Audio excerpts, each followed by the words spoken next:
Alors pourquoi ce serpent est blanc et a les yeux rouges? Et ben en fait c'est un cas d'albinisme. C'est une mutation génétique qui est récessive, c'est-à-dire que les deux parents doivent avoir le gène altéré pour pouvoir donner un enfant albinos. Chez les serpents des blés, donc c'est l'exemple notamment d'Apophis, on va parler d'OCA1, qui va en fait désactiver l'enzyme tyrosinase qui est essentielle à la production de mélanine. L'albinisme ça touche tous les vertébrés. Par exemple chez l'homme c'est à peu près la même enzyme, sauf qu'on va parler de Castilla OCA1 et OCA2. L'absence de mélanine va faire apparaître les vaisseaux sanguins.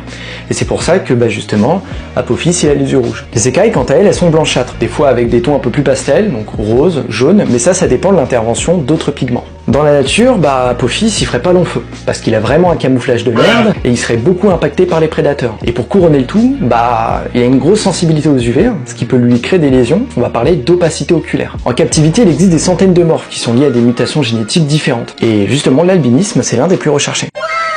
Bref, un serpent albinos dans la nature c'est magnifique, mais c'est surtout très temporaire.